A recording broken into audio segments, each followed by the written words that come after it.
त्राटक साधना के ऊपर। चलिए आगे बढ़ते हैं। जानिए त्राटक साधना क्या है। त्राटक साधना की विधि, लाभ और नुकसान। पौराणिक काल में ऋषि मुनि और योगियों ने योग साधना के कई अलग अलग कई मार्ग प्रस्तुत किए हैं। प्राचीन काल से ही उपासक अपनी रुचि के अनुसार अपना विशेष पसंद करके साधना करते थे।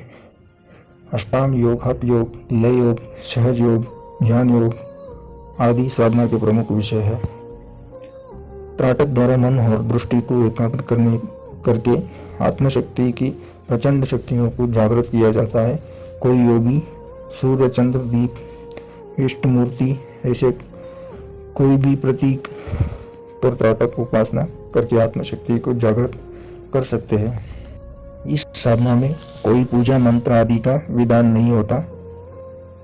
ये शरीर से की जाने वाली एक यौगिक प्रक्रिया है और प्रत्येक व्यक्ति को आत्मशक्ति के साथ अनेक स्वरूप फलदायी होते हैं। त्राटक अर्थात अपने मन को नियंत्रण में रखना, उसे भटकने से बचाना। दरअसल साधारण अर्थों में यह एक ऐसी साधना है जिसमें साधक अपने मन को बांध कर अपने अंतर मन को जागृत करता है। अर्थात साधक अपने मन को स्थिर कर लेता है। इसके लिए साधक किसी एक ही वस्तु पर अपनी दृष्टि को एकाग्रित कर देता है और वह लगातार दीर्घ काल तक उसे देखता रहता है।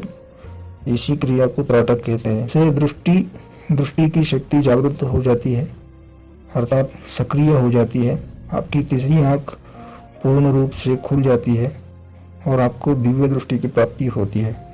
कैसे करें त्राटक साधना? यह साधना कई प्रकार से की जा सकती है। इसके लिए आप किसी देवता की एक तस्वीर किसी बिंदु दीपक की लो दीवार पर चिन्ह बनाकर अथवा किसी दर्पण के सामने बैठकर अपनी भ्रुकुटी पर ध्यान एकाग्रित कर इस साधना को कर सकते हैं। त्राटक की सही विधि। सबसे पहले एक एकांत कमरे में जहां किसी भी तरह की कोई आवाज न हो, एक आसन बिछाकर बैठ जाए और अपने पास में एक नरम रुमाल रखे। कमरे में अंधेरा संभव हो तो सबसे उत्तम रहता है। आप रात्रि के समय भी इस क्रिया को कर सकते हैं। अब आप अपने सामने दर्पण या दीपक की लो रखें अथवा आप दीवार में एक चिन्ह भी बना सकते हैं।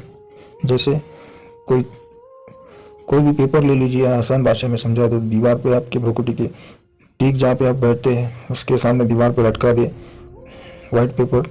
उसके ऊपर एक कोई बिंदु, काला वाला एक बिंदु बना के लगातार उसे देखना है। कांच के सामने बैठे हैं तो अपनी भ्रुकुटी पर अपने ध्यान को केंद्रित करें या दीपक की लो अथवा दीवार पर बने हुए चिन्ह पर अपनी दृष्टि को केंद्रित करें।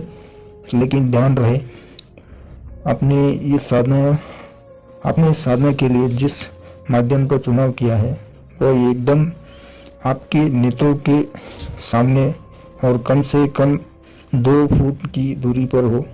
अब बिना पलक झपकाए उस माध्यम की ओर टकाटकी लगाकर देख के। अभ्यास न होने की वजह से आरंभ में कुछ तकलीफ होगी, आंखों में पानी भर जाएगा और पलक झपकाने की इच्छा भी करेगी, लेकिन जितना संभव हो सके आप पलक को ना झपकाएं। आंखों में जलन भी होगी, पानी भी गिरेगा।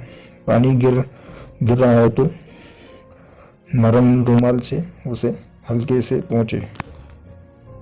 अगर ज़्यादा जलन हो तो कुछ पलों के लिए आंखों को बंद कर ले, लेकिन तुरंत वापस ना खोले। कुछ देर बाद वापस इसी क्रिया को दोहराएं।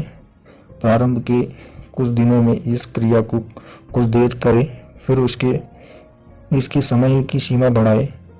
जब इसकी अवधि 10-15 मिनटों तक हो, उसी माध्यम को देखने का प्रयत्न करें। कुछ दिनों तक यह आपको अस्थिर नजर आएगा। त्राटक की समय सीमा बढ़ने के साथ साथ इस माध्यम का कुछ स्थिर होना आरंभ हो जाएगा और आपको महसूस होगा कि उस माध्यम पर जा रही है, उस वक्त आंखों के मध्य में जब भी नजर आ सकता है जो कभी दिखेगा और कभी गायब हो जाएगा।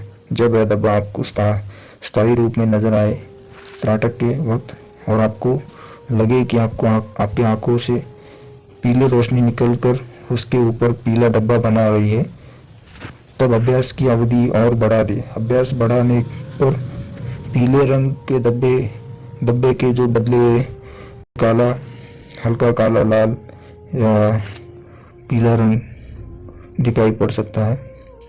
कभी इस धब्बे का रंग नीला या कभी चमकदार भी हो सकता है। जब वह नीले रंग का स्पष्ट नजर आ रहा है तब समझ जाना चाहिए कि साधक के मन में भी स्थिरता आ गई है। अब साधक को नीले रोशनी अपनी आंखों द्वारा दिखाई पड़ने लगेगी और उसके अंदर असाधारण शक्ति समाहित होने लगेगी। आप अपने योग का समय और स्थान निश्चित रखें। तंत्र क्रिया का सम्मोहन वशीकरण इस क्रिया से सर्वथा अलग है जिससे तंत्र मंत्र के द्वारा प्राप्त किया गया हो। त्राटक सम्मोहन को सौम्य सम्मोहन भी कहा जाता है और इससे सकारात्मक ऊर्जा की प्राप्ति होती है। त्राटक का साधक सामने वाले को सम्मोहित करने की ताकत रखता है। त्राटक सिद्धि से लाभ: पहला, यह साधना करने से नकारात्मक ऊर्जा दूर होती है। दूसरा, याददाश्त और मानसिक क्षमता में बढ़ोतरी होती है।